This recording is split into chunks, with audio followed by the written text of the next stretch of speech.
Warren Buffett, despite his long-term investment philosophy, has recently made notable short-term moves that seem to contradict his usual advice. Since mid-July, Buffett has overseen the sale of significant portions of Bank of America stock, with two 12-day streaks of selling. These actions are notable, especially considering Buffett's distaste for Wall Street's casino-like behavior and his aversion to the current historically high stock market valuations. Between July 17 and September 10, Berkshire Hathaway sold about 174 million shares of Bank of America, totaling nearly $7.2 billion. This sale represents about 17% of Berkshire's total stake in the bank. While the reasons for these sales remain speculative, two possible explanations are Buffett locking in gains at favorable tax rates or anticipating the Federal Reserve's shift to rate cuts, which could negatively impact Bank of America's interest-sensitive income. These sales come amid a broader trend of Buffett selling large amounts of stock, as Berkshire has been a net seller for 7 consecutive quarters, shedding over $131 billion in equities. Buffett's large-scale stock sales, including reductions in Apple and Bank of America, suggest he may be preparing for a potential market downturn. His remarks about Wall Street's increased, casino-like behavior and historically high valuations indicate his concern about the market's current state. The S&P 500 Shiller P/E ratio nearing 36 is particularly alarming, as previous instances of such high valuations have led to major market corrections. Buffett's strategy may be to accumulate cash reserves to take advantage of lower prices should the market experience a significant downturn. Bank of America warns that a hard landing for the U.S. economy could be imminent if the S&P 500 falls below its 200-day moving average. According to Bank of America's strategist Michael Hartnett, if the stock market breaches this key technical level, it could signal a 10% correction, suggesting broader economic troubles ahead. Key sectors such as semiconductors and big tech need to hold their support levels to prevent a more significant market decline. While these critical technical levels have not yet been broken, Hartnett suggests that the narrative could quickly shift from a soft to a hard landing. Hartnett emphasizes that for a soft landing to occur, the Federal Reserve must successfully lower interest rates, which would, in turn, boost investor sentiment. However, certain areas of the stock market are showing concerning price action, indicating that the desired soft landing might be difficult to achieve. Although an economic hard landing has been delayed, the risk remains due to various factors, including higher interest rates and the stock market's fragility in certain sectors. The U.S. economy has been somewhat resilient to higher interest rates, thanks to preemptive actions taken by homebuyers and corporations during the pandemic. Many homeowners locked in low, fixed mortgage rates, and corporations extended their debt maturity, which has insulated them from the short-term impact of rate hikes. Additionally, liquidity from the Federal Reserve's reverse repo facility has helped pump capital back into the markets, further mitigating the effects of tighter monetary policy. Despite these mitigating factors, several economic headwinds persist.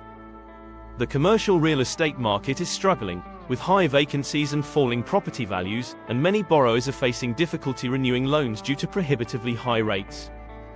The leveraged buyout industry and private credit markets are also facing significant pressure from rising interest costs, while systemic risks loom for companies unable to access bond markets. Additionally, government spending, which has provided a buffer for growth, is expected to decrease, further squeezing corporate earnings and aggregate demand. Notably, investor sentiment is increasingly bearish, as prominent figures like Warren Buffett have reduced positions in major stocks, signaling potential concern over a market crash. Historically, recessions have followed after the Federal Reserve's first rate cuts, rather than signaling recovery. With key indicators like the yield curve pointing to future economic challenges, the upcoming months may present significant risks to the economy and stock market, reinforcing the possibility of a hard landing. The Federal Reserve's next move is critical, as the question remains whether it will cut interest rates fast enough to ensure a soft landing for the economy. Stephen Brown, Deputy Chief North America Economist at Capital Economics, sees a 27% chance of a hard landing, where the economy slips into recession due to aggressive rate hikes. However, he estimates a higher, 38% probability of a soft landing, where inflation cools without triggering a recession. He warns that if financial instability persists, it could hurt investment and job growth, raising the likelihood of an economic downturn. As inflation stabilizes, consumers, businesses, and policymakers are closely watching the Federal Reserve's anticipated rate cuts after a long period of hikes. These cuts could lower borrowing costs and stimulate sectors like housing, which have been hit hard by high interest rates. Small businesses, such as Marcel Painting in Arizona, are eager for the relief that lower rates could bring, as this would reduce mortgage and business loan costs, potentially reviving industries and boosting consumer spending across the economy. Uncertainty lingers over the extent of the Fed's rate cuts, with the central bank needing to balance economic growth with inflation control.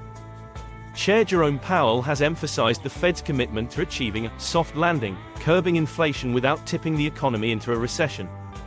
Mortgage and treasury rates have already fallen in anticipation of rate cuts, offering early signs of financial relief. Businesses and consumers are now eyeing the Fed's future actions to see if they will be enough to support continued economic stability and recovery. Many economists believe the Fed should cut rates aggressively to stave off a recession, advocating for larger half-point cuts to stimulate the economy. However, there are concerns that too large of a cut might signal economic trouble to the markets, leading to instability. The future trajectory of the economy depends on how rapidly the Fed implements rate cuts and whether it can maintain a neutral rate that balances inflation control with economic growth, which some economists think should be around 3%. Lower rates are expected to provide much-needed relief to both consumers and businesses. For consumers, refinancing high-interest debt and easing housing supply issues could boost spending. Businesses like software consulting firms in the housing sector are already seeing increased activity, with expectations of growth as the economy starts to improve. While challenges remain, particularly in the labor market, there is optimism that the Fed's rate cuts will support economic recovery and prevent a hard landing. In summary, Bank of America warns that a hard landing for the U.S. economy could be imminent if the S&P 500 drops below its 200-day moving average, which could trigger a 10% correction and signal broader economic troubles. Strategist Michael Hartnett notes that key sectors like semiconductors and big tech must maintain their support levels to prevent further market declines. While these levels have not yet been breached, Hartnett cautions that the economic outlook could shift quickly from a soft to a hard landing if they are. A soft landing, he argues, would require the Federal Reserve to lower interest rates effectively, though concerning market behavior suggests this outcome may be difficult to achieve.